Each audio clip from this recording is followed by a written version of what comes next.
Bienvenue sur Africa 24 dans l'Africa Newsroom, votre émission de décryptage de l'actualité africaine. Alors nous sommes ensemble pour 1 heure avec au programme un changement de représentant pour le parti présidentiel au Burundi.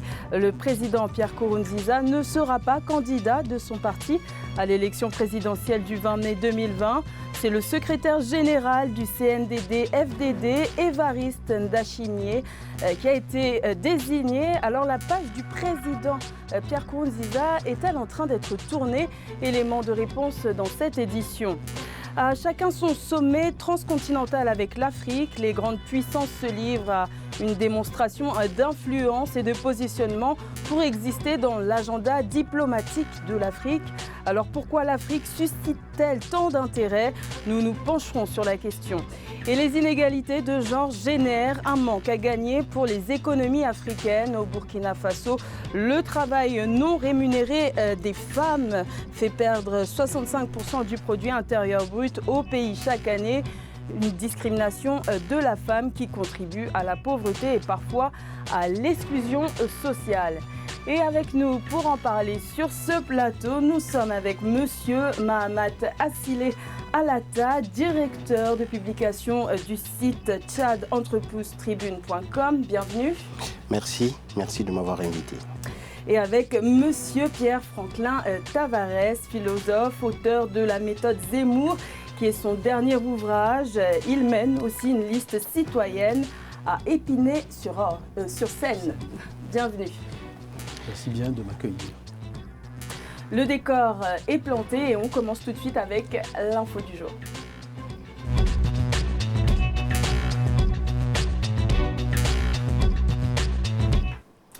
Le choix de notre info du jour se porte sur le Burundi, avec la désignation le 26 janvier du candidat du parti au pouvoir, le CNDD-FDD, pour l'élection présidentielle du 20 mai 2020. Il s'agit de Évariste Ndayishimiye.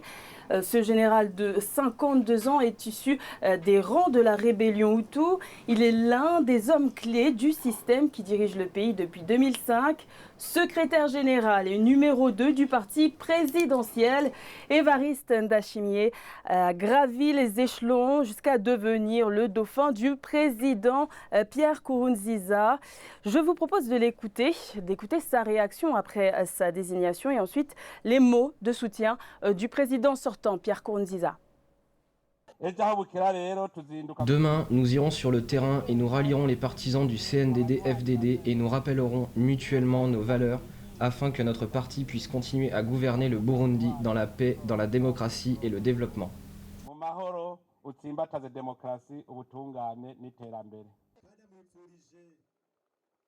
Je lui souhaite le meilleur pendant son règne et comme promis, nous le soutiendrons dans tout ce dont il aura besoin. Nous marcherons à ses côtés et le soutiendrons dans tout ce dont il a besoin.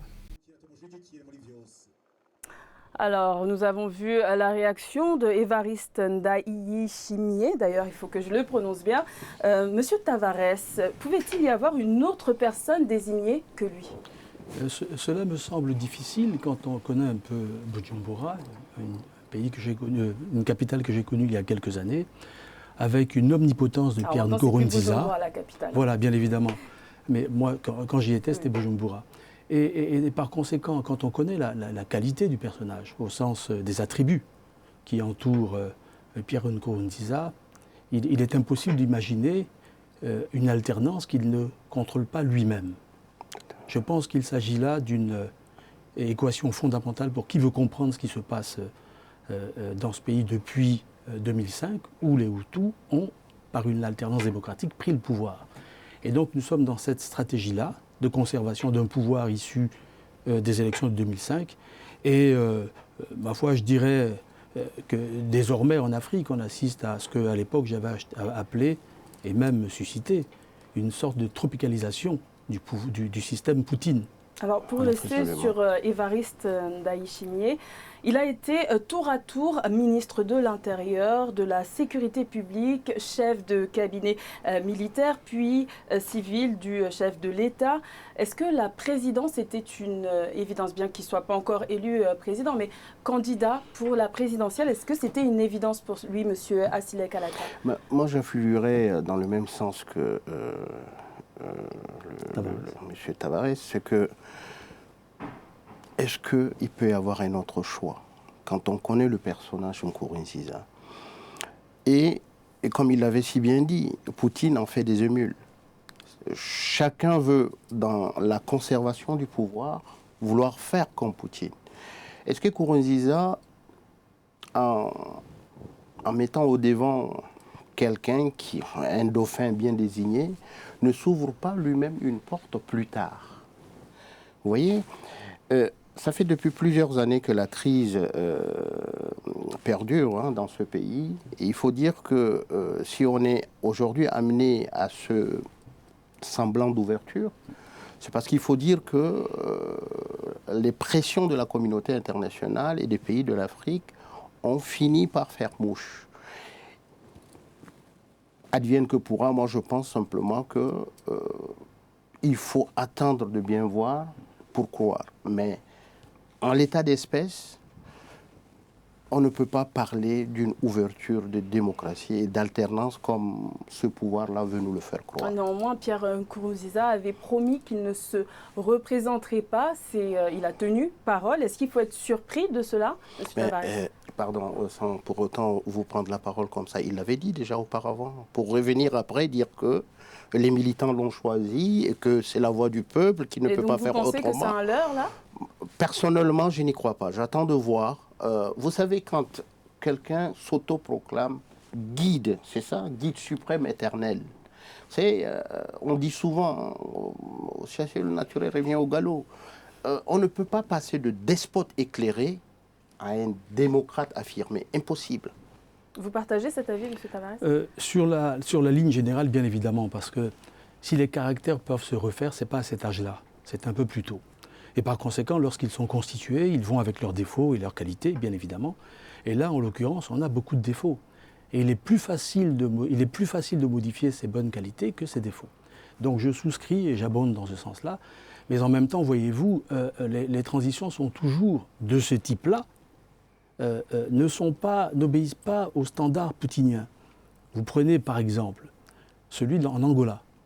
Vous avez vu que la transition, même si elle se fait sur une forme différente, mais à l'intérieur du parti, vous voyez aujourd'hui dans quelle situation est mise la famille de l'ancien président. Est-ce qu'il pourra se détacher de Pierre Nkurunziza? Est-ce qu'il pourra sortir de ce... Moi-même, je pense que c'est possible, pour deux raisons. Un vieil ami qui a disparu de la scène, je parlais ici de Hussein Radiabou, qui est celui qui a formé Pierre Nkurunziza, a lui-même été écarté du parti, arrêté, mis en prison, et puis il a dû s'échapper. Voyez-vous, donc pour ce schéma-là, j'aurais une légère appréciation différente. Le Burundi est un pays de surprise, et donc peut-être que la transition elle-même peut ne pas se faire, parce que Pierre Nkurunziza est nourri de sa propre expérience, il sait qui l'a fait, et il sait comment il a défait celui qui l'a fait. Et donc celui qu'il est en train de faire peut éventuellement aussi demain le défaire. Alors est-ce que Évariste Ndayishimiye peut inspirer un changement pour le Burundi? Moi, je suis pas du même avis. Vous savez, je reste toujours dans cette définition du on peut chasser le naturel, il revient au galop. Quelqu'un qui a été toujours dans cette espèce de moule, de parti unique, qui a été un appareil carrément du système, son choix n'est pas fait par hasard. Et si Nkurunziza l'a choisi, c'est parce qu'il sait qu'il s'auto-garantit une espèce d'immunité quelconque. Alors, sans vous couper, il a été désigné, la présidentielle est dans 4 mois. Est-ce que ce n'est pas un peu tard? Est-ce que c'est la procédure normale ou est-ce que ce n'est pas un peu tard finalement? Parce que la présidentielle est dans 4 mois, on le savait. Mais c'est le fait du prince. Oui, c'est le fait du prince. Voilà, il aurait pu mettre, excusez-moi du mot, mais une autre personne ou une femme. C'est vraiment, la personne est comme ça. Vous savez, pour arriver à mener à bien une démarche démocratique, il faut s'y prendre à temps. On est quand même dans des pays d'Afrique où on sait comment les choses se font, parce qu'assez souvent, on n'est pas d'accord déjà pour ne serait-ce que l'organisation des choses qui concernent les élections, etc. Donc, arriver à 4 mois des présidentielles et dire je désigne tel pour avoir qui en face, comment ça a été préparé, je ne pense pas. Moi, je reviendrai simplement sur cette idée première qui est dite. Son dauphin ne pourra pas se détacher de lui. Parce que si ça devrait se faire comme ça, je ne pense pas que M. Nkurunziza penserait que je ne vais plus me représenter. Et est-ce que l'opposition doit avoir peur de cette nomination pour le CNDD-FDD? En soi, elle est à la fois antidémocratique, parce qu'on a rappelé que les procédures classiques, l'échéance normale d'un congrès qui désigne un candidat, etc., on ne l'a pas réellement vu. Nous sommes en face du fait du prince, qui a choisi qui doit lui succéder. Et donc, par conséquent, la tâche me paraît, sous ce rapport-là, un peu compliquée pour son successeur, si jamais il lui succédait. Voilà, c'est à peu près ce que je pourrais dire sur ce point-là. Alors, Pierre Nkurunziza a été désigné à jamais seul visionnaire permanent du parti. De plus, il reste le président du Conseil des sages du parti. Est-ce que c'est une sorte de marque indélébile qu'il a inscrite sur le pays et... Mais on serait même appelé à se poser cette question. Quelqu'un qui s'autoproclame de cette manière-là, lumière de lumière, soleil des soleils, on a vu ça avec toutes les dictatures. Est-ce que vous pensez qu'il y a une once de démocratie ou de démarche démocratique dans ce qu'il fait? Cela nous ramène encore à nous poser des questions, à nous interroger, et l'opposition d'ailleurs burundaise, et en soi, elle se pose la question, est-ce que quelqu'un de comme ça, tout ce qu'il dit est potable, est appréciable et on pourrait y croire? Moi, je n'y crois pas personnellement. Alors, les deux personnages ont un côté très religieux. Ce sont des fervents chrétiens évangélistes. Ils laissent beaucoup de place à Dieu. Est-ce que associer la foi et la politique, c'est un cocktail dangereux, M. Tavares? Bien évidemment, pour nous qui prônons la laïcité, il y a là quelque chose qui peut frapper.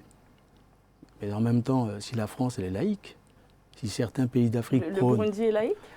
Oui, c'est laïque, mais vous venez de dire en quoi le personnage lui-même est indiqué. Je dirais là-dessus qu'à l'origine de la prise du pouvoir de Pierre Nkurunziza, lui-même représentait, on peut dire grosso modo, les protestants. Hussein Rajabou, la minorité musulmane, et Mathias Bazabozé, plutôt les catholiques. Voilà. Donc nous avons, et c'est pour ça qu'il y a beaucoup d'angoisse dans la tête de Pierre Nkurunziza. Il est à la fois, il n'est pas majoritaire du point de vue religieux. Et puis deuxièmement, il sait très bien que dans son parti, même s'il a effacé par exemple quelqu'un comme Hussein et Mathias Bazabozé, il sait très bien qu'en réalité il y a des choses qui couvrent en dessous. Donc s'il doit partir, ou s'il doit partir et rester juste derrière la porte pour tirer les ficelles, il ne peut agir que comme ça. Et cette surreprésentation, cette surculture de la religion est un élément antidémocratique. Et dangereux. Parce que cela doit rester dans la sphère privée. Mais avec lui, on a assisté à un envahissement qui, quelquefois, est surprenant, parce que ce n'est pas uniquement au niveau du religieux. Même lorsqu'il joue au football, parce que vous savez, le football, moi-même, quand j'ai visité à l'époque Bujumbura, j'étais étonné de voir ce que représentait le football pour cette nation. Et donc, par conséquent, on a là quelqu'un qui, dans toutes les sphères de l'existence, que ce soit le sport ou la politique, il a une tendance à penser que son ego est la chose elle-même, est la chose principale. Donc il y a un déséquilibre. C'est comme si, par exemple, le Burundi n'existait pas. C'était comme si lui-même existait, alors qu'il sait qu'il est le produit d'autrui. Voilà. Moi, je pense que c'est un jeu très dangereux. Venant d'un pays laïque, j'ai été toujours contre et je serai toujours contre le fait qu'on utilise quelque religion que ce soit avec la politique. Mettre en avant une religion quelconque et parler de politique, c'est prendre en otage les émotions, les aspirations des gens et après la transmettre de la mauvaise manière. comme vous l'avez si bien spécifié, entre les minorités musulmanes, chrétiennes, protestantes, selon la balance qu'il y a, on ne peut pas, la religion ne peut pas être mélangée à la politique. Et quand c'est mélangé à la politique, c'est un cocktail dangereux. Bien sûr. Alors, juste avant de conclure, Pierre Nkurunziza se réserve une retraite assez privilégiée après 15 ans passés au pouvoir. Juste pour généraliser un peu, est-ce qu'il ne manque pas en Afrique une législation dans les pays pour les présidents qui ont fini leur fonction pour le temps post-présidentiel en fait? Mais il y a des pays qui le font très bien. Il y a un statut des anciens présidents et qui vivent décemment des pécules attribués par l'État, sans plus. Pourquoi on veut absolument rendre prophète un homme qui est passé à la tête d'un État d'un moment T à un moment T? Et quel âge il a, Nkurunziza, pour s'attribuer une retraite au temps doré? Il peut encore servir. Donc, autrement que dans la politique. Juste pour conclure sur cette partie, donc selon vous, la page Pierre Nkurunziza est-elle tournée ou pas, Monsieur Tavares? Non, je ne crois pas. Pour rassembler l'ensemble des propos antérieurs, je ne crois pas. Je pense que simplement, il considère que son successeur est une ombre chinoise, une marionnette qui va manipuler sous l'angle de la lumière pour faire des jeux d'ombre. Mais vous voyez, il y a souvent des surprises dans l'histoire. Il faut être très prudent, il y a souvent des surprises. Tout à fait. Monsieur Attile Kalata? Moi, je n'y crois pas. Comme j'ai dit déjà dans mon introduction, j'attends de voir. Comme Poutine. Bon, Poutine, c'est autre chose. Des chefs d'État autant autocrates qui disent la même chose que Nkurunziza nous ont surpris. Je reviens à vous, la surprise. Mais je n'ai pas confiance. Réaction plutôt pessimiste. Nous arrivons au terme de cette première partie consacrée au Burundi. On va marquer une courte pause et on se retrouve dans quelques instants pour la suite de cette émission.